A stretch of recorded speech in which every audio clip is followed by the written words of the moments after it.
കൂടുതൽ മനസ്സിനെ നമ്മൾ അറിയുന്നത് മനസ്സിൻ്റെ പവർ എത്രത്തോളം ഉണ്ടെന്ന് തിരിച്ചറിയുമ്പോഴാണ്. അപ്പോൾ നമ്മൾ ചിന്തിക്കുന്നതിനേക്കാളും അപ്പുറത്തുള്ള സാധ്യതകൾ, അത് രോഗമാറ്റത്തിലാണെങ്കിലും നമ്മളൊരു കാര്യം തീവ്രമായി ആഗ്രഹിച്ചാൽ അത് നടക്കുമെന്ന് നമ്മൾ പറയാറില്ലേ, അത് വാസ്തവത്തിൽ മനസ്സിൻ്റെ ശക്തിയാണ്.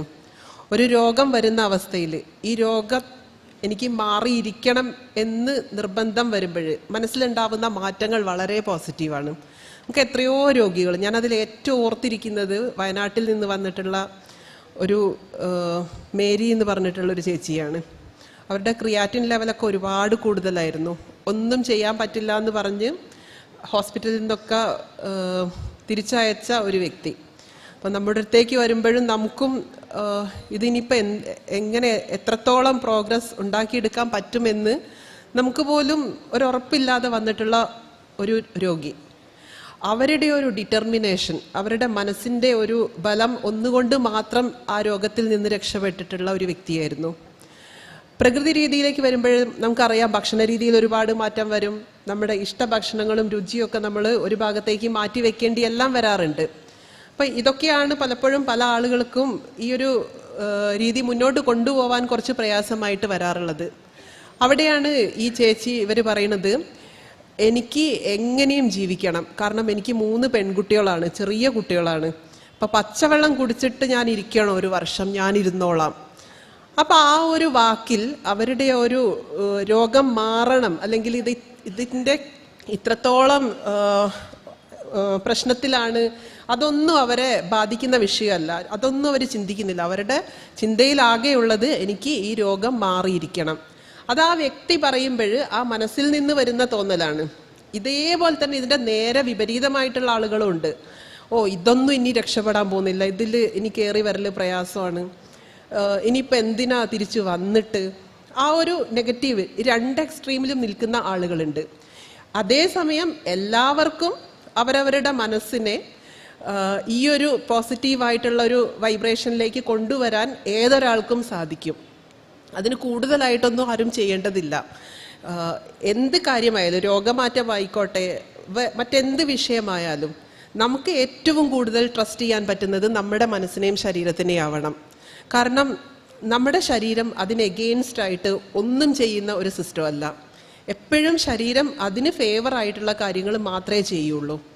അപ്പോൾ മനസ്സിൻ്റെ ശക്തി എന്ന് പറയുമ്പോൾ ഇത് ഒരു രോഗം മാറ്റത്തിൽ വരുമ്പം ഇതിനപ്പുറത്തേക്കുള്ള കാര്യങ്ങളാണ് നമുക്ക് സൈക്കോളജിക്കൽ കേസുകളുമായിട്ട് വരുന്ന രോഗികളിൽ കാണാൻ സാധിക്കുക.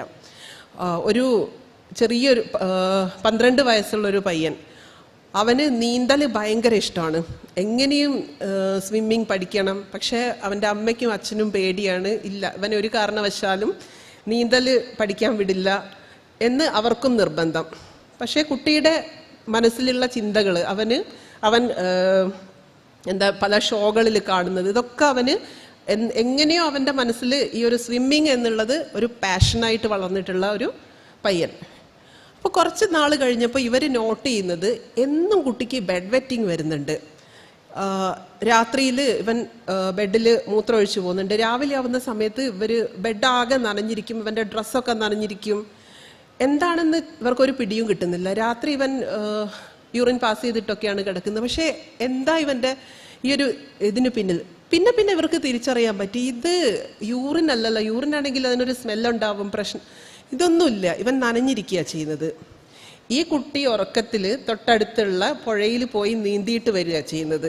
ഒന്ന് ചിന്തിച്ചു നോക്ക്, മനസ്സിൻ്റെ ഒരു അല്ലേ, നമുക്ക് വിശ്വസിക്കാനാവാത്ത രീതിയിൽ മനസ്സ് പലതും ചെയ്യും. പ്രത്യേകിച്ച് അപ്പോൾ അത്രയും കഴിവുള്ള ഒരു മനസ്സിനെ നമുക്ക് എത്രത്തോളം പോസിറ്റീവ് ആക്കി എടുക്കാൻ പറ്റും എന്നുള്ളതാണ്. എന്താ പറയുക, മനസ്സിന് നമ്മളിൽ ഉണ്ടാക്കിയെടുക്കാവുന്ന അത്ഭുതങ്ങൾ ചെറുതല്ല. അപ്പോൾ അതിനെ പോസിറ്റീവാക്കിയിട്ടുള്ള ചേഞ്ചസ് ആക്കി മാറ്റുക എന്ന് പറയുമ്പോൾ അത് നമ്മുടെ ഓരോ പ്രവൃത്തിയിലും, രോഗമാറ്റം മാത്രമായിട്ട് നിങ്ങൾ എടുക്കേണ്ട ഓരോ കാര്യത്തിലും അതിനെ ഒന്ന് ജ്വലിപ്പിച്ച് നിർത്താൻ കൂടുതലായിട്ടൊന്നും നമ്മൾ ചെയ്യാനുള്ളതില്ല. ആർക്കും ചെയ്യാവുന്ന ഏറ്റവും ലളിതമായിട്ടുള്ള കാര്യങ്ങൾ തന്നെയുള്ളൂ.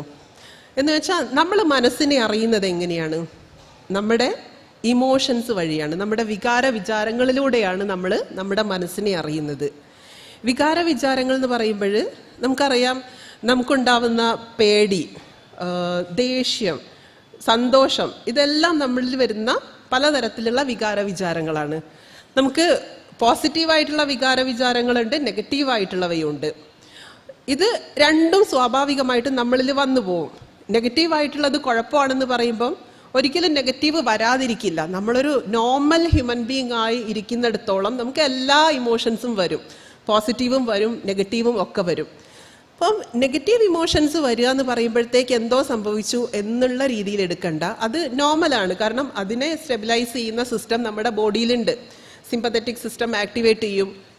അതിൻ്റെ ഒരു പീരീഡ് കഴിഞ്ഞു കഴിഞ്ഞാൽ പാരാസിമ്പത്തറ്റിക് സിസ്റ്റം വഴി അത് നോർമൽ ലെവലിലേക്ക് വരും.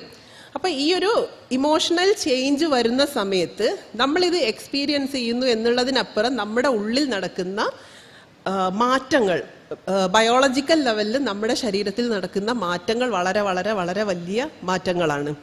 അപ്പോൾ പോസിറ്റീവ് ഇമോഷൻസ് കൂടുതൽ നമ്മുടെ ശരീരത്തിനെയും മനസ്സിനെയും ഭരിക്കുമ്പോൾ നമ്മളിൽ ഉണ്ടാവുന്ന മാറ്റങ്ങൾ, നമ്മുടെ ശരീരത്തിനുള്ളിൽ നടക്കുന്ന കെമിക്കൽ ചേഞ്ചസ്, നമ്മളിപ്പോൾ ഈ നവയൗവനം എന്നുള്ള ടോപ്പിക്കുമായിട്ട് പറയുവാണെങ്കിൽ നമ്മുടെ യൗവനത്തെ നിലനിർത്താനും നമ്മുടെ ആരോഗ്യത്തെ നിലനിർത്താനും ഏറ്റവും കൂടുതൽ നമ്മുടെ ഇമ്മ്യൂണിറ്റിയെ ജ്വലിപ്പിച്ച് നിർത്താനും സാധിക്കുന്ന രീതിയിലുള്ള മാറ്റങ്ങളാണ് പോസിറ്റീവ് ഇമോഷൻസ് ഫ്രീക്വൻ്റ് ആയിട്ട് നമ്മളെ ബോഡിയിൽ വന്നു പോകുമ്പോൾ നമ്മളിൽ വരുന്നത്. അതുപോലെ തന്നെ നെഗറ്റീവ് ഇമോഷൻസും നമുക്കെല്ലാത്തിനും സങ്കടപ്പെടാനും ദേഷ്യപ്പെടാനും പേടിക്കാനും ഒക്കെയ്ക്കും നമ്മുടെ മനസ്സിന് റൈറ്റ് ഉണ്ട്. പക്ഷേ അതിനൊരു പീരീഡ് ഉണ്ട്. ആ പീരീഡിൽ ഇത് വന്നു പോകുന്നതിൽ ഇറ്റ്സ് നോർമലാണ്, വന്നോട്ടെ. പക്ഷേ അതിനപ്പുറത്തേക്ക് അത് പോകുന്ന സാഹചര്യങ്ങൾ വരുമ്പോൾ, ഇത് റിപ്പീറ്റഡ് ആയിട്ട് ഇത്തരം നെഗറ്റീവ് ഇമോഷൻസ് കൂടുതൽ നമ്മളെ ഭരിക്കുന്ന സാഹചര്യങ്ങൾ വരുമ്പോഴാണ് ഇത് നമുക്ക് കുഴപ്പമായിട്ട് മാറുന്നത്. ഇപ്പോൾ ഇമോഷൻ കുറച്ചും കൂടെ നിങ്ങൾക്ക് മനസ്സിലാവണമെങ്കിൽ, നമുക്ക് സന്തോഷം വരുമ്പം, സന്തോഷം, നമ്മൾ നല്ല മൂഡിലിരിക്കുന്ന സമയത്ത് ഒരാൾ നമ്മുടെ അടുത്തേക്ക് വരുമ്പം നമുക്കത് കേൾക്കാനും അവർക്ക് വേണ്ടത് ചെയ്യാനും ഒക്കെ നമുക്ക് പറ്റും. നമ്മളെ മൂഡ് മോശമാണെങ്കിൽ ഒരാൾ വരുമോ നമ്മോട് ചോദിക്കുമ്പോൾ നമ്മൾ ആ ഒരു ഇറിറ്റേഷനിൽ ചിലപ്പോൾ അവരോട് നമ്മൾ റിയാക്ട് ചെയ്യുന്നതും വളരെ മോശമായിട്ടായിരിക്കും. അപ്പം സ്നേഹം, ലവ് എന്നുള്ളൊരു ഇമോഷൻ എടുക്കുമ്പോൾ പറയാറില്ലേ, പ്രണയിക്കുമ്പോൾ ചുറ്റുമുള്ളതെല്ലാം ബ്യൂട്ടിഫുള്ളായിട്ട് നല്ല മനോഹരമായിട്ടുള്ളതായിട്ട് നമുക്ക് തോന്നും. കാരണം എന്തുകൊണ്ടാണ്? നമ്മുടെ ഉള്ളിൽ വരുന്ന സ്നേഹം എന്നുള്ള ഇമോഷൻ നമ്മുടെ ഉള്ളിൽ മാത്രം നിൽക്കുന്നില്ല. ആ സമയത്ത് ആ ഇമോഷൻ നമ്മളിൽ നിന്ന് പുറത്തേക്ക് വരുന്നുണ്ട്. അതായത് 3 ലെവലിലാണ് ഓരോ ഇമോഷനും ഒരു ശരീരത്തിൽ എക്സ്പ്രസ് ചെയ്യപ്പെടുന്നത്. ഒന്ന് നമ്മൾ ഈ പറഞ്ഞ സബ്ജക്റ്റീവ് ലെവലിൽ എന്ന് വെച്ചാൽ നമുക്ക് സന്തോഷം വരുന്നു, ദേഷ്യം വരുന്നു, അത് നമ്മൾ മാത്രം എക്സ്പീരിയൻസ് ചെയ്യുന്ന ഒരു സബ്ജക്റ്റീവ് ലെവലിൽ ആ ഇമോഷൻ പുറത്തു വരുന്നത്. രണ്ടാമതെന്ന് പറഞ്ഞാൽ ഒരു ഫിസിയോളജിക്കൽ എക്സ്പ്രഷനാണ്. എന്ന് വെച്ചാൽ ഈ ഇമോഷൻ നമ്മുടെ ഉള്ളിൽ വരുത്തുന്ന മാറ്റങ്ങൾ, ഫിസിയോളജിക്കൽ എക്സ്പ്രഷൻ. നല്ല സന്തോഷം വരുമ്പോഴത്തേക്ക് നമ്മുടെ ഉള്ളിൽ ഡോപ്പമൈൻ പോലെയുള്ള ചില കെമിക്കൽസിൻ്റെ അളവിൽ ഒരു ട്രിഗർ വരുന്നു. ഈ ഡോപ്പമൈൻ കുറച്ച് കൂടുമ്പോഴത്തേക്ക് നമ്മൾ നല്ല എനർജറ്റിക് ആവുകയും നമുക്ക് കൂടുതൽ കാര്യങ്ങൾ ചെയ്യാനും ഒരു മൊത്തം ബോഡിയിൽ ഒരു പോസിറ്റീവ് വൈബ് വരും. എന്ന് പറയുമ്പോൾ നമ്മുടെ ശാരീരിക പ്രവർത്തനം കുറച്ചും കൂടെ ഭംഗിയായിട്ട് ശരീരത്തിൽ നടക്കും. നമ്മുടെ ബ്ലഡ് സർക്കുലേഷൻ കുറേ കൂടെ ഒട്ടും ആയാസമില്ലാത്ത രീതിയിൽ ബ്ലഡ് സർക്കുലേഷൻ നടക്കും. സർക്കാഡിയം റിതം കുറച്ചും കൂടെ ബെറ്റർ ആവും. അപ്പം ഈ രീതിയിൽ ഇന്റേണലി നല്ലൊരു ഫിസിക്കൽ ചേഞ്ചസ് സംഭവിക്കുമ്പോൾ അതിൻ്റെ ആകത്തുകയായിട്ട് നമ്മുടെ ഹെൽത്തിനുണ്ടാവുന്ന ഒരു ഓവറോൾ ചേഞ്ച് എന്ന് പറയുന്നത് വളരെ ഡിഫറെൻ്റ് ആണ്. ആറ്റോമിക് ഹാബിറ്റ്സ് എന്നുള്ളൊരു ബുക്കുണ്ട്.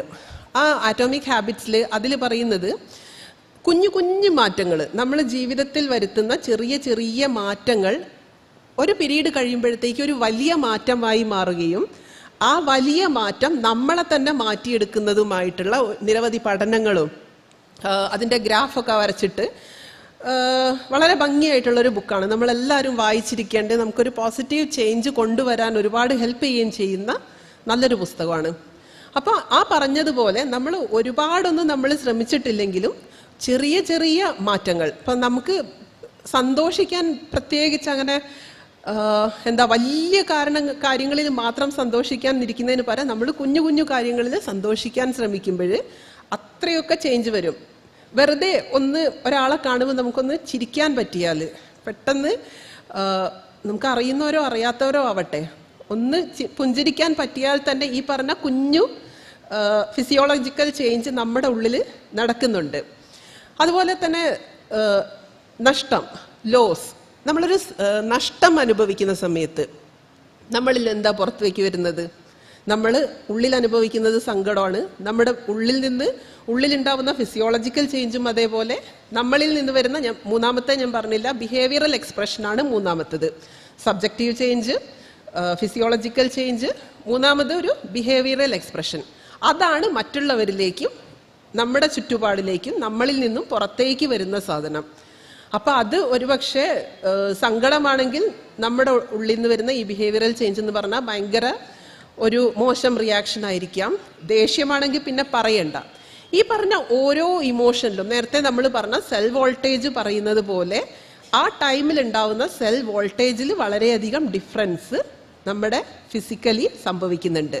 അപ്പോൾ സെൽ വോൾട്ടേജ് ഒരു ബാലൻസ്ഡ് ലെവലിലാണ് നമ്മുടെ സെല്ലുകൾ എക്സ്പീരിയൻസ് ചെയ്യുന്നതും സെല്ലുകളിൽ നടക്കുന്നതും.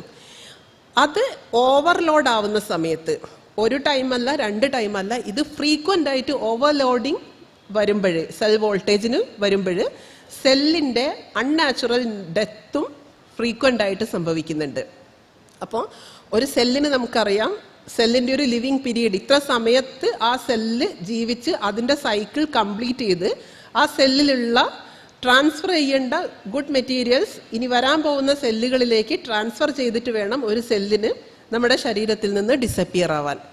അപ്പോൾ ആ ഒരു സൈക്കിൾ കംപ്ലീറ്റ് ചെയ്യപ്പെടാതെ സെല്ലുകൾ നമ്മളെ ബോഡിയിൽ നിന്ന് അബ്നോർമലി അല്ലെങ്കിൽ അൺനാച്ചുറൽ ആയിട്ട് അതിന് ഡെത്ത് സംഭവിക്കുമ്പോൾ ശരീരത്തിൽ ഉണ്ടാവണ ഇമ്മ്യൂണിറ്റിയുടെ ലെവല് വളരെ മോശമായിരിക്കും. നമുക്കറിയാം, രോഗങ്ങളെല്ലാം ശരീരത്തിൽ വരുന്ന ലോ ഇമ്മ്യൂണിറ്റി കാരണമാണ് പലപ്പോഴും പല രോഗങ്ങളും നമ്മളെ പിടിക്കുന്നത്. അപ്പോൾ ആ ഒരു ഇമ്മ്യൂണിറ്റി ലെവല് ബൂസ്റ്റ് ചെയ്ത് നിർത്താൻ, ഇമ്മ്യൂണിറ്റി ലെവൽ എപ്പോഴും പെർഫെക്റ്റ് ആയിട്ട് നമ്മളെ ശരീരത്തിൽ നിർത്താൻ നമുക്ക് ഈ പറഞ്ഞ സെൽ വോൾട്ടേജ് മെയിൻറ്റെയിൻ ചെയ്യാൻ പറ്റണം. ആ മറ്റുള്ള ടോക്സിസിറ്റിയെ ശരീരത്തിൽ നിന്ന് എലിമിനേറ്റ് ചെയ്യാൻ വേണ്ടിയിട്ട് നമുക്ക് സെൽ വോൾട്ടേജ് മെയിൻറ്റെയിൻ ചെയ്യാൻ സാധിക്കണം.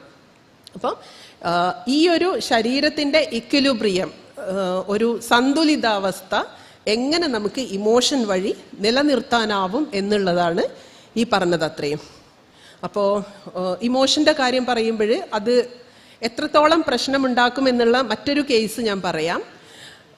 കുറ്റബോധം, നമുക്ക് ഒരുപക്ഷെ ഏറ്റവും കൂടുതൽ ഒരാളിനെ നെഗറ്റീവ് ചേഞ്ച് കൊണ്ടുവരാൻ ദേഷ്യത്തെക്കാളും ഒരുപക്ഷെ ഒരാളിൽ വരുത്തുന്ന ഒരു ഇമോഷനാണ് ഈ പറഞ്ഞ കുറ്റബോധം.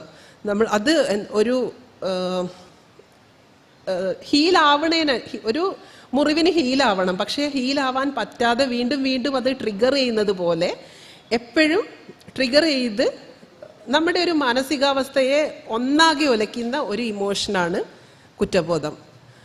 ഈ കുറ്റബോധം മറ്റൊരു ഇമോഷനും ഇല്ലാത്ത ഒരു പ്രത്യേകതയുണ്ട്.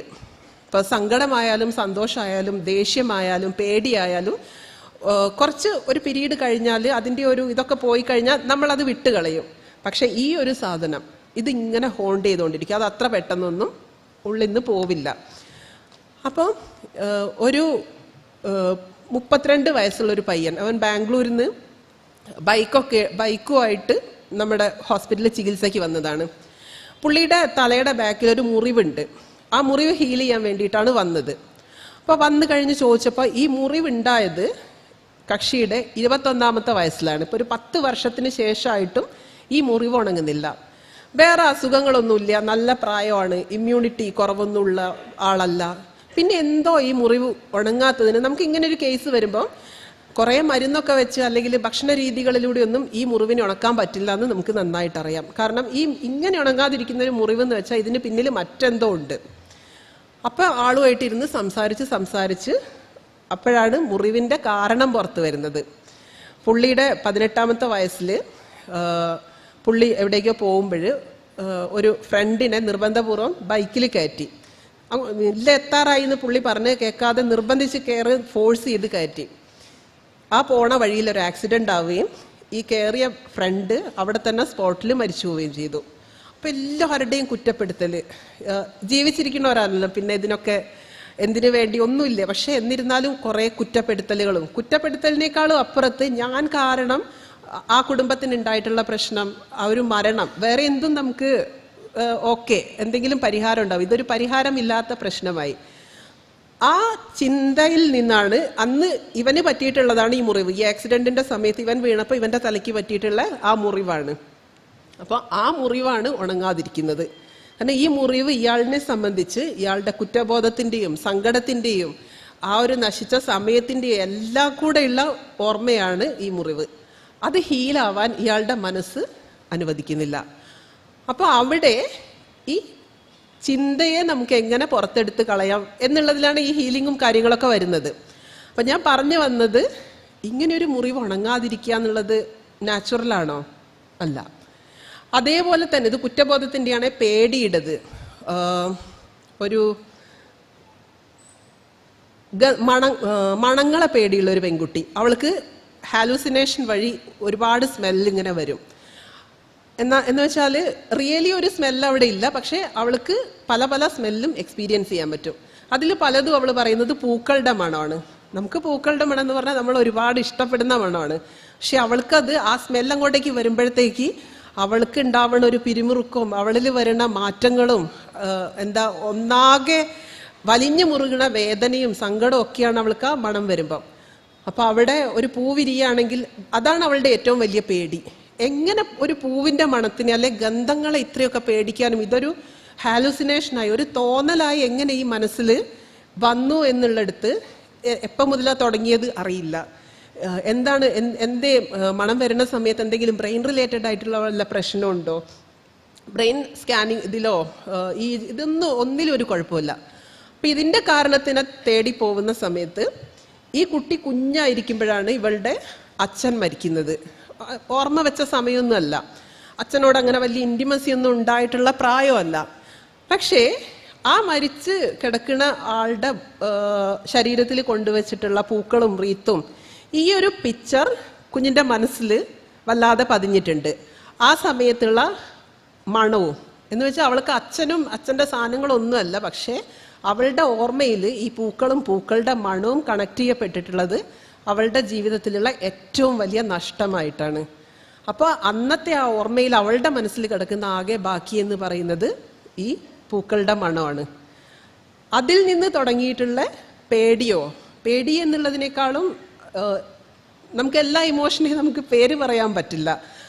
ആ ഒരു ചിന്ത, അത് പൂക്കളെ മാത്രം മണം എന്നുള്ളതിൽ നിന്ന് മാറി അവളിൽ ഹാലൂസിനേഷനായി പല മണങ്ങളും ഇല്ലാത്ത മണങ്ങളെ അവൾ എക്സ്പീരിയൻസ് ചെയ്യുന്ന ഒരു പേടിയിലേക്ക് അത് ഡെവലപ്പ് ചെയ്യുന്നു.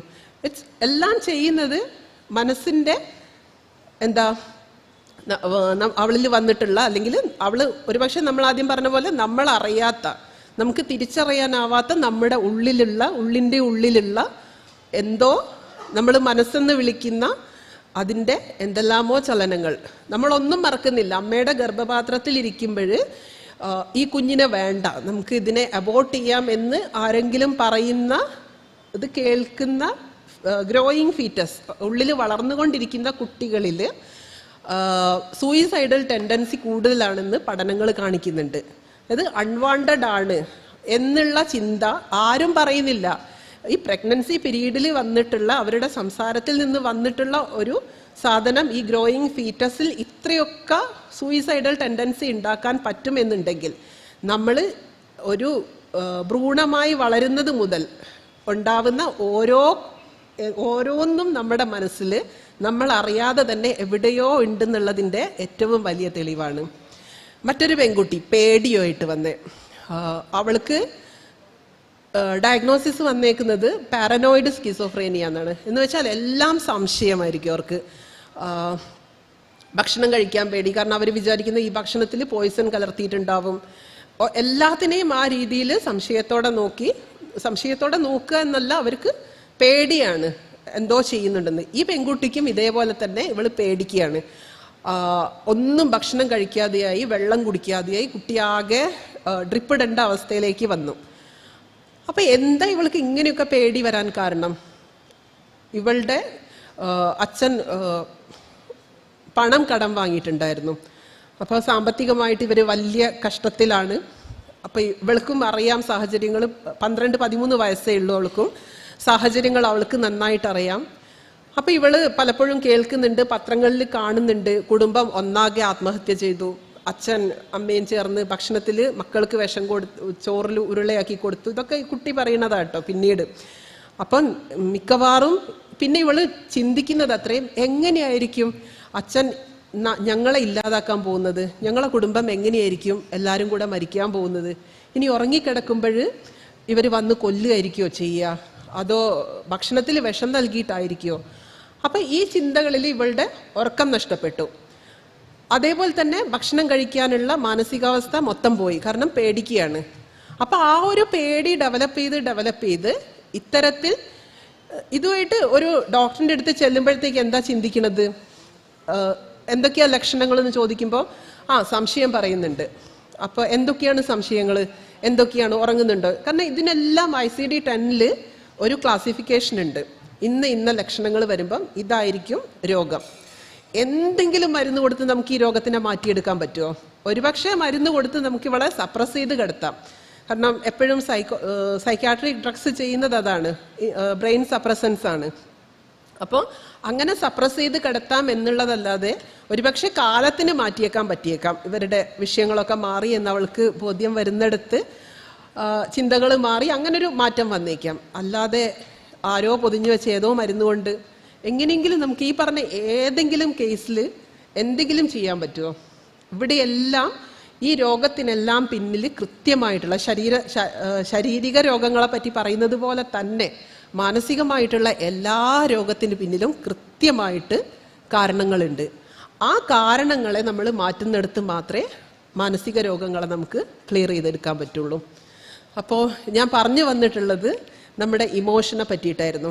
ഈ കേസുകളെല്ലാം പറഞ്ഞത് ഒരു ചിന്ത അല്ലെങ്കിൽ ഒരു ഇമോഷൻ എത്രത്തോളം നമ്മുടെ മനസ്സിനെ ബാധിക്കുന്നുണ്ട് എന്നുള്ളത് ഒന്ന് നിങ്ങൾക്ക് ഞാൻ അല്ലാതെ പറയുന്നതിനേക്കാളും ഒരാളുടെ കാര്യം, ഒരു കേസ് പറയുന്ന സമയത്ത് നിങ്ങൾക്ക് അതിൻ്റെ ഇൻറ്റൻസിറ്റി കുറച്ചും കൂടെ മനസ്സിലാവും.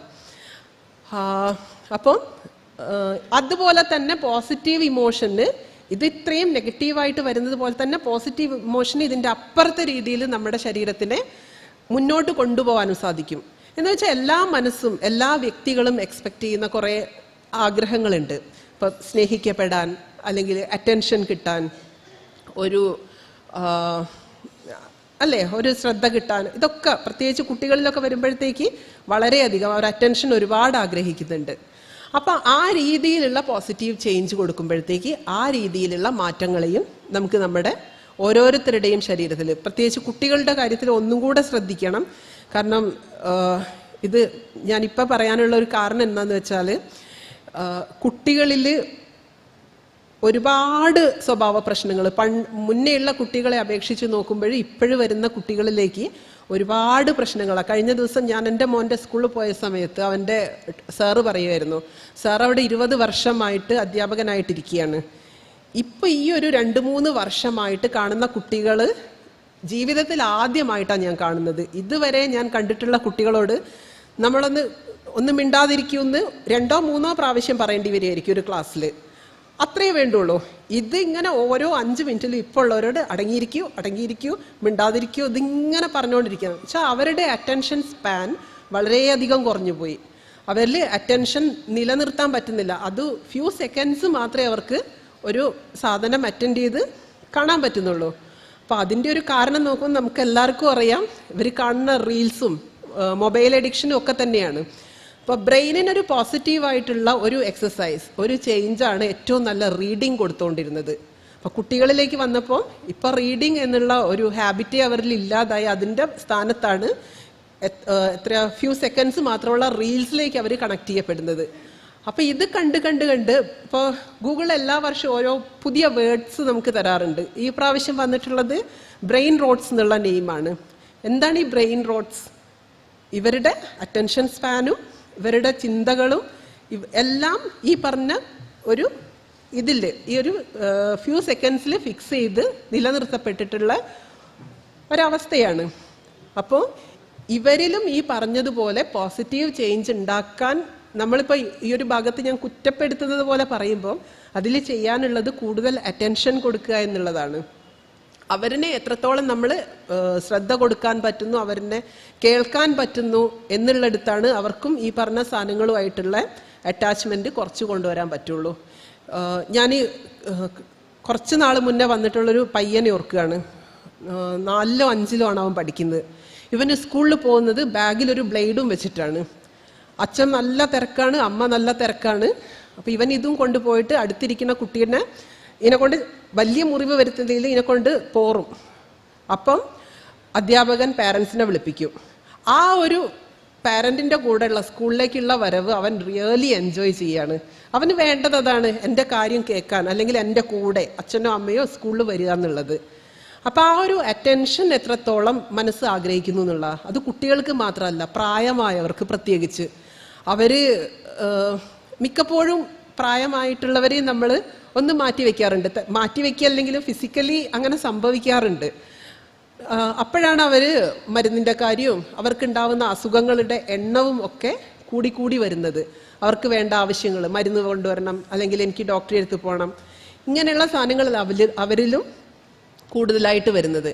അപ്പോൾ ഒരു അറ്റൻഷൻ അല്ലെങ്കിൽ ഒന്ന് കേൾക്കുക എന്നുള്ളത് വളരെ വളരെ വളരെ അത്യാവശ്യമുള്ള കാര്യമാണ് നമ്മുടെ ഒരു പോസിറ്റീവ് മൈൻഡ് സെറ്റപ്പിന്. അപ്പോൾ ഈ ഇമോഷൻസ് ഉണ്ടാക്കുന്ന നമ്മുടെ ശരീരത്തിൽ ഉണ്ടാക്കുന്ന ചേഞ്ചസിനെ പറ്റിയിട്ട് കുറച്ചും കൂടെ ഞാനൊന്ന് ഡീറ്റെയിൽഡ് ആയിട്ട് പറയാം.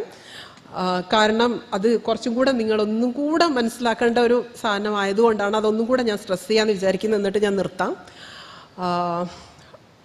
എന്ന് വെച്ചാൽ നമ്മളിപ്പം ശരീരത്തിലൊരു സ്ട്രെസ്, എന്തെങ്കിലും ഒരു ക്രോണിക് സ്ട്രെസ് വരുമ്പോഴത്തേക്ക്, നമുക്ക് സ്ട്രെസ് പലതരത്തിൽ വരുന്നുണ്ട് അല്ലേ?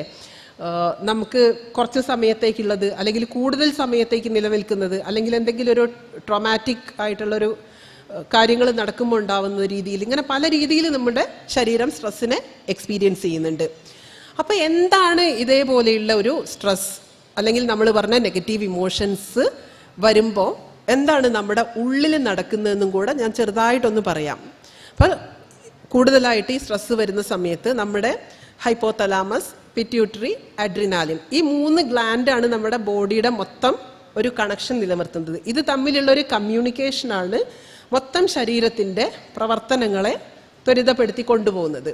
അപ്പോൾ ഈ ഹൈ സ്ട്രെസ് വരുന്ന സമയത്ത് ഒരു ഹൈപ്പോതലാമിക്, പിറ്റ്യൂട്ടറി, അഡ്രിനാൽ സ്റ്റിമുലസ് ആണ് ജനറേറ്റ് ചെയ്യുന്നത്. ഇത് സ്ട്രെസ്സിനെ ഹൈപ്പോതലാമസ് ആദ്യം ഡിറ്റക്ട് ചെയ്യുകയും ഹൈപ്പോതലാമസ് അഡ്രിനോ കോർട്ടിക്കോട്രോപ്പിഡ് ഹോർമോൺസ്, ACTH എന്നൊക്കെ പറയുന്ന ഹോർമോണിനെ ഉത്പാദിപ്പിക്കാനുള്ള പ്രേരകം അടുത്ത ലെവലിലേക്ക് പിറ്റ്യൂട്ടറിക്ക് കൊടുക്കും. പിറ്റ്യൂട്ടറി അത് അഡ്രിനാൽ ഗ്രന്ഥിക്ക് കൊടുക്കും. അപ്പോഴത്തേക്ക് നമ്മുടെ ശരീരത്തിൽ ഈ സ്ട്രെസ്സിനോട് റിയാക്ട് ചെയ്യാൻ വേണ്ടിയിട്ടുള്ള രീതിയിൽ ഈ പറഞ്ഞ ഹോർമോണുകൾ പ്രൊഡ്യൂസ് ചെയ്യപ്പെടും.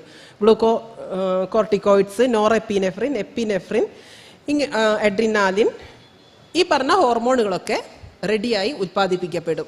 ഇത് ക്വൈറ്റ് നോർമലായിട്ട് നമ്മുടെ ശരീരത്തിൽ നടക്കുന്ന ഒരു ചേഞ്ചാണ്. ഒരു സ്ട്രെസ് വരുമ്പോൾ അല്ലെങ്കിൽ ഒരു നെഗറ്റീവ് ഇമോഷൻസ് വരുമ്പോൾ നമ്മുടെ ശരീരത്തിൽ നടക്കുന്ന ചേഞ്ചാണ്. ഇതെല്ലാം തന്നെ നമ്മുടെ ശരീരത്തിന് ആവശ്യമുള്ള ഹോർമോൺസുമാണ്. കാരണം ആ വന്നിട്ടുള്ള സ്ട്രെസ്സേഴ്സിനോട് ഫൈറ്റ് ചെയ്ത് നിൽക്കാൻ നമ്മുടെ ശരീരം ഇതിനെ എല്ലാത്തിനെയും ഉത്പാദിപ്പിക്കപ്പെടുകയും വേണം, അത് ഡീൽ ചെയ്യുകയും വേണം. പക്ഷേ ഇത് എപ്പോഴും സംഭവിക്കുമ്പോൾ ഈ പറഞ്ഞ ഹോർമോണുകളുടെ റിലീസ് കൂടും. ഇത് നമ്മുടെ ബ്ലഡിൽ എക്സസ് ആവും, ആവശ്യത്തിൽ കൂടുതൽ അളവിലേക്ക് വരും. ഇത് ആവശ്യത്തിൽ കൂടുതൽ വരുമ്പോഴത്തേക്ക് അടുത്തൊരു സ്റ്റേജിലേക്ക് വരുമ്പോൾ ഇത് ശരീരത്തിൽ കുറച്ച് മാറ്റങ്ങൾ വരുത്തും. അതാണ് നേരത്തെ ഞാൻ പറഞ്ഞ, ഒന്ന് ഇമ്മ്യൂണിറ്റിയെ സപ്രസ് ചെയ്യും, ഇൻഫ്ലമേഷൻ ശരീരത്തിൽ കൂട്ടും, അതുപോലെ തന്നെ നമ്മുടെ മെറ്റബോളിസം മൊത്തത്തിൽ ഇത് തെറ്റിക്കും. ഇമ്മ്യൂണിറ്റിയെ സപ്രസ് ചെയ്യുമെന്ന് പറയുമ്പോൾ നമുക്കറിയാം അവിടെ അൺവാണ്ടഡ് ആയിട്ടുള്ള, നേരത്തെ ഞാൻ പറഞ്ഞ അൺവാണ്ടഡ് സെൽ ഗ്രോത്തുകൾ കൂടുതൽ കാണാൻ തുടങ്ങും. അവിടെയാണ് ഇത് ട്യൂമറിന് പറ്റിയിട്ടുള്ള ഒരു അന്തരീക്ഷമായിട്ട് ഈ ഹോർമോണുകൾ മാറുന്നത്. അതായത് ഒന്നുകൂടെ വ്യക്തമാക്കിയിട്ട് പറഞ്ഞാൽ കോർട്ടിസോളൊക്കെയാണ് കൂടുതലായിട്ടും അങ്ങനെ ഒരു നെഗറ്റീവ് രീതിയിലേക്ക്, എന്നുവെച്ചാൽ ബ്ലഡിലുള്ള മറ്റൊരു കണ്ടന്റാണ് കാറ്റാക്കൊലാമൈൻ. ഈ കാറ്റാക്കൊലാമൈൻ എക്സസ് ആയാൽ മാനസിക രോഗമാണ്. സ്കിസോഫ്രേനിയ പോലെയുള്ള രോഗങ്ങളിലൊക്കെ കാറ്റാക്കൊലാമൈൻ കണ്ടന്റ് ബ്ലഡിൽ വളരെ കൂടുതലായിരിക്കും. അപ്പോൾ അവരിൽ ഉണ്ടാവുന്ന സൈക്കോട്ടിക് സിംറ്റംസ് ഭയങ്കര പ്രശ്നത്തിലുള്ള, അവർ ഭയങ്കര വയലന്റ് ആയിട്ട് പോകും. അപ്പോൾ ഈ സ്ട്രെസ്സിന്റെ സമയത്ത് റിലീസ് ചെയ്യപ്പെടുന്ന കോർട്ടിസോളും ബ്ലഡിൽ എക്സസ് ആയിട്ട് അല്ലെങ്കിൽ ബ്ലഡിൽ കിടക്കുന്ന കാറ്റക്കൊലാമൈനും കൂടെ റിയാക്ട് ചെയ്യുന്ന ഒരു സാഹചര്യം ശരീരത്തിൽ ബ്ലഡിൽ സംഭവിക്കും. അപ്പോൾ ഈ ഒരു സംഭവത്തിൽ ഈ ഒരു കെമിക്കൽ ചേഞ്ച്, ഈ ഒരു റിയാക്ഷൻ ബ്ലഡിൽ നടക്കുന്ന സമയത്ത് ട്യൂമർ ഗ്രൗണ്ടാണ് അവിടെ ക്രിയേറ്റ് ചെയ്യപ്പെടുന്നത്. അപ്പോൾ ട്യൂമർ ഉള്ള ആളുകളിലാണെങ്കിൽ ട്യൂമറിൻ്റെ ഗ്രോത്ത് കുറേയും കൂടെ സ്പീഡാവും. അപ്പം നമ്മളെപ്പോഴും ക്യാൻസറും സ്ട്രെസ്സും ഇമോഷണാലിറ്റിയും തമ്മിൽ ഭയങ്കര ഒരു ബന്ധമുണ്ട്. അതാരും പ്രത്യക്ഷത്തിൽ സ്ട്രെസ്സാണ് ക്യാൻസർ വരുത്തുന്നതെന്ന് പറയുന്നില്ല എന്നുണ്ടെങ്കിലും സ്ട്രെസ് കാരണം ഉണ്ടാകപ്പെടുന്ന, ബോഡിയിൽ സൃഷ്ടിക്കപ്പെടുന്ന ആ ഒരു കെമിക്കൽ ചേഞ്ച് കൃത്യമായിട്ടും ക്യാൻസറിലേക്ക് ലീഡ് ചെയ്യപ്പെടുന്നുണ്ട്. എന്ന് വെച്ചാൽ ഞാൻ പറഞ്ഞില്ലേ, ട്യൂമറിനുള്ളൊരു ഗ്രൗണ്ട് ഉണ്ടാവപ്പെടുന്നു. ക്യാൻസർ എന്താണ് നമുക്കറിയാം, സെൽസ് അബ്നോർമലായിട്ട് ഗ്രോ ചെയ്യുന്നതാണ് എന്നുള്ളത്. അപ്പോൾ ഇവിടെ എങ്ങനെ ക്യാൻസർ സ്ട്രെസ് ഉണ്ടാക്കുന്നു എന്ന് ചോദിച്ചാൽ, അബ്നോർമൽ ആയിട്ടുള്ള സെൽ ഗ്രോത്ത് ഉണ്ടാവാൻ ആവശ്യമായിട്ടുള്ള ഒരു ഇൻസുലിൻ റെസിസ്റ്റൻസ് ഈ ബ്ലഡിൽ ഉണ്ടായി വരുന്നു. എന്ന് വെച്ചാൽ സ്ട്രെസ് വരുമ്പോൾ നമുക്കറിയാം, ചില ആൾക്കാർക്ക് ഇപ്പം ഷുഗർ ബ്ലഡിൽ നിൽക്കേണ്ട സംഭവമല്ല. നമ്മൾ ഭക്ഷണം കഴിച്ചു, ആ കഴിച്ച ഭക്ഷണത്തിൽ നിന്ന് ബ്ലഡിൽ എത്തപ്പെട്ടിട്ടുള്ള ബ്ലഡിൽ നിന്ന് സെല്ലിലേക്ക് അബ്സോർബ് ചെയ്യപ്പെടണം ഗ്ലൂക്കോസ്. അല്ലാതെ അത് ബ്ലഡിൽ തന്നെ കിടക്കുന്ന അവസ്ഥയാണ് ഞാൻ പറഞ്ഞ ഇൻസുലിൻ റെസിസ്റ്റൻസ് എന്നുള്ളതുകൊണ്ട് ഉദ്ദേശിക്കുന്നത്. സ്ട്രെസ് അധികമായിട്ട് വരുമ്പോഴത്തേക്ക് ഈ ബ്ലഡ് ഷുഗർ ബ്ലഡിൽ തന്നെ അവിടെ കിടക്കും. ഇത് സെല്ലുകളിലേക്ക് അബ്സോർബ് ചെയ്യപ്പെടില്ല. ആ ഒരു ഗ്രൗണ്ട് ബ്ലഡിൽ സൃഷ്ടിക്കപ്പെടുമ്പോൾ ക്യാൻസർ സെല്ലുകൾക്ക് എന്താ വേണ്ടത്? ക്യാൻസർ സെല്ലുകളുടെ ഏറ്റവും നല്ല പോഷണം എന്ന് പറയുന്നത് ഷുഗറാണ്. അപ്പോൾ ബ്ലഡിൽ അക്യുമുലേറ്റഡ് ആയി കിടക്കുന്ന ഷുഗറിലാണ് ക്യാൻസർ ഗ്രോത്ത് പ്രോഗ്രസ് ചെയ്യുന്നത്. അവിടെയാണ് സ്ട്രെസ് എത്രത്തോളം, സ്ട്രെസ് റിലീസിങ് ഹോർമോൺസ് എത്രത്തോളം നമുക്ക് ക്യാൻസർ ഉണ്ടാവാനും ക്യാൻസർ ഉള്ളവരിൽ അതിൻ്റെ സ്പ്രെഡിങ്ങും ഗ്രോത്തും എത്രത്തോളം ഫാസ്റ്റായിട്ട് നടത്തും എന്നുള്ളത് നമുക്ക് കാണാൻ സാധിക്കുന്നത്. അപ്പം നമ്മൾ വിചാരിക്കുന്ന അത്ര ചെറിയ കാര്യമല്ല വലിയ വലിയ രോഗങ്ങളുടെ കാര്യത്തിൽ നമുക്കുണ്ടാവുന്ന സ്ട്രെസ്. പ്രത്യേകിച്ച് സ്ത്രീകളിൽ വരുന്ന, ഇപ്പോൾ ബ്രസ്റ്റ് ക്യാൻസർ ആയി വന്നിട്ടുള്ള സ്ത്രീകളെ ഈ ഒരു ഇതിൻ്റെ പഠനത്തിൻ്റെ ഭാഗമായിട്ട് വന്നിട്ടുള്ള ഓരോരുത്തരോടും ഇമോഷണൽ എന്തായിരുന്നു ഇവരുടെ മാനസികാവസ്ഥ എന്ന് അന്വേഷിക്കുന്ന സമയത്ത് ഇവരിൽ എല്ലാവരിലും തന്നെ എൻ്റെ അനുഭവത്തിൽ എൻ്റെ അടുത്ത് ഞാൻ കണ്ടിട്ടുള്ള ഒരുവിധം എല്ലാ രോഗികളിലും ഇവർക്ക് പറയാനുള്ളത് സങ്കടത്തിൻ്റെയും അവരനുഭവിച്ചിട്ടുള്ള വിഷമത്തിൻ്റെയും എന്നുവെച്ചാൽ ചെറിയ രീതിയിലല്ല, അവർ കടന്നു പോയിട്ടുള്ള മാനസിക സമ്മർദ്ദങ്ങൾ ഒരുപാട് കൂടുതലായിരുന്നു. അപ്പം തന്നെ ആ ഒരു രോഗം വരാനുള്ള ഗ്രൗണ്ട് ശരീരത്തിൽ ക്രിയേറ്റ് ചെയ്യപ്പെടുകയാണ്. അപ്പം ഈ ട്യൂമർ ഗ്രോത്ത് ഉണ്ടാക്കുന്നത് പോലെ തന്നെ അടുത്തൊരു ലെവലിലേക്ക് നമ്മൾ നോക്കുകയാണെങ്കിൽ ഹാർട്ടിന് പ്രശ്നം വരുന്നവരിൽ, ഹൃദ്രോഗികളിൽ എല്ലാവരുടെയും ഇതായിട്ടല്ല, എന്നാലും ഭൂരിഭാഗം ഹൃദ്രോഗികളിലും അവർക്ക് അവരുടെ ഒരു പേഴ്സണാലിറ്റി ടൈപ്പ് നോക്കുമ്പോൾ ഒരു എ ടൈപ്പ് പേഴ്സണാലിറ്റി ആണെന്ന് എനിക്ക് തോന്നാറുണ്ട്. ഞാൻ സംസാരിക്കുമ്പം എടുത്ത് ചോദിക്കാറുണ്ട്, പെട്ടെന്ന് ദേഷ്യം വരുമായിരുന്നോ? അപ്പോൾ അടുത്തിരിക്കുന്ന ഭാര്യയായാലും ഭർത്താവായാലും പറയും ദേഷ്യമേ ഉള്ളൂ, ഒന്ന് പറഞ്ഞാൽ അപ്പം പൊട്ടിത്തെറിക്കുന്ന അത്രയും ദേഷ്യം വരാറുണ്ട്. അപ്പോൾ ഈ ഒരു ഇതിനെ നമ്മൾ ഒരു എ ടൈപ്പ് പേഴ്സണാലിറ്റി എന്ന് പറയാറുണ്ട്, പെട്ടെന്ന് ദേഷ്യം വരുന്നത്. ഒരു ബി ടൈപ്പ് പേഴ്സണാലിറ്റി ആകുമ്പോൾ ഓക്കെ, ദേഷ്യമൊക്കെ വരും ഒരു നോർമൽ ആയിട്ടുള്ള ലെവലിൽ. ഒരു സി ടൈപ്പ് പേഴ്സണാലിറ്റി എന്ന് പറഞ്ഞാൽ ഒന്നും അവരെ ബാധിക്കില്ല, എന്തോ സംഭവിക്കണു, അവർ വേറൊരു മാനസികാവസ്ഥയിലാണ്. അപ്പോൾ ഈ പറഞ്ഞ സി ടൈപ്പ് പേഴ്സണാലിറ്റിക്കാരിൽ പൊതുവെ രോഗങ്ങൾ കുറവായിരിക്കും. അവരായിട്ട് വരുത്തുന്ന ലൈഫ് സ്റ്റൈൽ ഡിസീസിൻ്റെ കാര്യമല്ല കേട്ടോ ഞാൻ പറയുന്നത്. അല്ലാതെ വരുന്ന രോഗങ്ങൾ പൊതുവെ ബിയിലും സിയിലും കുറവായിരിക്കും. എ പേഴ്സണാലിറ്റിക്കാർ പൊതുവെ രോഗങ്ങൾ കൂടുതലുള്ള ആളുകളുമായിരിക്കും. അതിൻ്റെ കാരണം ഈ പറഞ്ഞ അവരിൽ ഉണ്ടാവുന്ന ഈ സമ്മർദ്ദവും അതേപോലെ തന്നെ ഈ നെഗറ്റീവ് ഇമോഷൻസിൻ്റെ ഇമ്പാക്റ്റും തന്നെയാണ്. അപ്പം മൊത്തത്തിലുള്ള ഒരു ശരീര ചലനത്തിൽ നമ്മുടെ ഇമോഷൻസ് വരുത്തുന്ന അല്ലെങ്കിൽ നമ്മുടെ സ്ട്രെസ് കൊണ്ടുവന്ന് വരുത്തുന്ന മാറ്റങ്ങൾ എന്ന് പറയുന്നത് ഇത്രയൊക്കെ പ്രശ്നത്തിലാവുമ്പോൾ നമുക്കിതിനെ എങ്ങനെ റിവേഴ്സ് ചെയ്യാം എന്നുള്ളതും കൂടെ നമ്മൾ അറിഞ്ഞിരിക്കണ്ടേ. അതിൽ ഏറ്റവും പ്രധാനമായിട്ട് ഞാൻ ക്ലാസ് തുടങ്ങിയ സമയത്ത് പറഞ്ഞിരുന്ന ഭക്ഷണം, നല്ല ഉറക്കം, നല്ല വർക്കൗട്ട്, ഇത് ഏറ്റവും ഇമ്പോർട്ടൻ്റ് ആണ് എല്ലാ വ്യക്തികളുടെ കാര്യത്തിലും. ഇത് കൃത്യമായിട്ട് പോകുമ്പോൾ തന്നെ ഒരു പരിധി വരെ നമുക്ക് ഇതിനെ കൺട്രോൾ ചെയ്യാൻ സാധിക്കും. അതേപോലെ തന്നെ പ്രധാനപ്പെട്ട ഒരു പോയിന്റാണ് സൂര്യപ്രകാശം ഏൽക്കുക എന്നുള്ളത്, നന്നായി വെയിലേൽക്കുക. അപ്പോൾ ഭൂമിയുമായിട്ടുള്ള ടച്ച് എത്രത്തോളം നമുക്ക് നിലനിർത്താൻ സാധിക്കുമോ അത്രത്തോളം നിലനിർത്താൻ പറ്റണം. ശ്രീ ഒ വി വിജയൻ്റെ ഒരു ഇതിൽ പറയുന്നുണ്ടായിരുന്നു, മണ്ണിൽ ചവിട്ടി നടക്കുന്നത് എപ്പോൾ മനുഷ്യൻ അവസാനിപ്പിച്ചോ അപ്പോൾ മുതലാണ് മനുഷ്യരിൽ രോഗങ്ങളും ആരോഗ്യ പ്രശ്നങ്ങളും കൂടുതലായിട്ട് വന്നിട്ടുള്ളത് എന്ന്. ശരിയാണ്, മണ്ണിൽ നമ്മൾ ചവിട്ടി നടക്കുമ്പോൾ കുറച്ച് സമയമെങ്കിലും അതിനുവേണ്ടി നമ്മൾ മാറ്റി വയ്ക്കുമ്പോൾ മണ്ണുമായിട്ടുള്ളൊരു ബന്ധം നമുക്ക് ഫിസിയോളജിക്കലി അതിൽ നമ്മുടെ പ്രഷർ പോയിന്റ്സും അങ്ങനെയുള്ള കുറേ കാര്യങ്ങളുണ്ടെങ്കിലും മണ്ണിൽ ചവിട്ടി നടക്കുമ്പോൾ നമുക്ക് കുറച്ചുകൂടെ പ്രകൃതിയെയും മണ്ണിനെയും അറിയാൻ സാധിക്കുന്ന ഒരവസ്ഥയുണ്ട്. അപ്പം നമ്മളെപ്പോഴും രോഗിയെടുത്ത് പറയാറുണ്ട്, കുറച്ച് നേരം ചെരുപ്പൊക്കെ മാറ്റി വെച്ച് നിങ്ങൾ മണ്ണിൽ ചവിട്ടി നടക്കണം. പ്രത്യേകിച്ച് ഹൃദ്രോഗമുള്ള ആളുകളിലൊക്കെ അതിൽ നല്ല മാറ്റം വരുന്നുണ്ട്. ഞാൻ പറഞ്ഞു വന്നത്, നമ്മൾ ശ്രദ്ധിക്കേണ്ടത് ഭക്ഷണം, നല്ല വിശ്രമം വേണം, ഉറക്കം വേണം, നല്ല വ്യായാമം വേണം. അതുപോലെ തന്നെ ഈ ഒരു ഡീപ്പ് മെഡിറ്റേഷൻ രാവിലത്തെ ക്ലാസ്സിലും പറഞ്ഞു, നമ്മുടെ ശ്വസന നിയന്ത്രണങ്ങൾ എല്ലാവർക്കും ചെയ്യാവുന്നതേ ഉള്ളൂ. കുറച്ച് സമയമെങ്കിലും നന്നായി ശ്വാസം ഉള്ളിലേക്ക് എടുത്ത് കുറച്ച് നേരം ഒന്ന് ഹോൾഡ് ചെയ്ത് വെച്ച് ഉള്ളിലേക്ക് എടുത്തതിൻ്റെ ചെറിയൊരു വേഗതയിൽ പുറത്തേക്ക് വിടുക. അപ്പം തന്നെ നമുക്ക് 1, 2, 3 പ്രാവശ്യം ചെയ്യുമ്പോൾ തന്നെ നമുക്ക് നല്ലൊരു റിലാക്സേഷൻ വരും. കാരണം നമ്മുടെ ശരീരത്തിലുള്ള എല്ലാ സെല്ലുകളിലേക്കുമുള്ള ബ്ലഡ് സർക്കുലേഷൻ ഭംഗിയാക്കി നടത്താൻ നമുക്ക് ഈ പറഞ്ഞ ബ്രീത്തിങ് എക്സസൈസ് വഴി സാധിക്കുന്നുണ്ട്. അതുപോലെ തന്നെ സ്ട്രെസ്സിനെ നമ്മൾ ഡീൽ ചെയ്യേണ്ടത്, ഈ ലോകത്ത് ജീവിക്കും, ഈ ലോകത്തെ പ്രശ്നങ്ങളും നമുക്ക് വരാറുണ്ട്. അപ്പോൾ ഏറ്റവും നല്ല രീതിയിൽ നമുക്കിതിനെ എങ്ങനെ ഡീൽ ചെയ്യാം, അപ്പോൾ അതിന് കുറേ വഴികളുണ്ടാവും. ആ വഴികൾ നോക്കിയിട്ട് അതിൽ ഏറ്റവും ലെസ് കുഴപ്പങ്ങളുള്ളതും കൂടുതൽ പോസിറ്റീവും ഉള്ളതായിട്ടുള്ളൊരു വഴി നമ്മൾ സെലക്ട് ചെയ്യുക. അതിൽ നിന്ന് എസ്കേപ്പ് ആവാതിരിക്കുക, ഡീൽ ചെയ്യുക. അവിടെ തീരുന്നതേ ഉള്ളൂ. അതിങ്ങനെ മുന്നോട്ട് കൊണ്ടുപോകുന്നിടത്താണ് സ്ട്രെസ്സ് വീണ്ടും നമ്മളെ ഹോണ്ട് ചെയ്യുന്നത്. അപ്പം ഒരുപാട് സന്തോഷം ഇവിടെ വരാനും ഈ 25ാമത്തെ വാർഷികം എന്നുള്ളൊരു നിമിഷത്തിൽ എത്തി നിൽക്കാനും പറ്റിയതിൽ.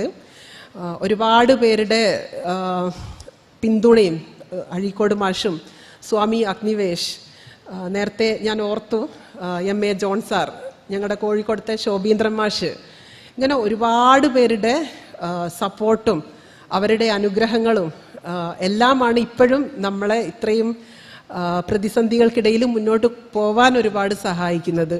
ഇപ്പോൾ കൂടെയുള്ളവരായാലും അതുപോലെ നിങ്ങൾ ഓരോരുത്തരും, ഞാൻ പറഞ്ഞല്ലോ, ആ ഒരു പിന്തുണയും സ്നേഹവും വിശ്വാസവും എപ്പോഴും ഉണ്ടായിരിക്കാൻ ഒരുപാട് ആഗ്രഹിക്കുന്നു. Thank you.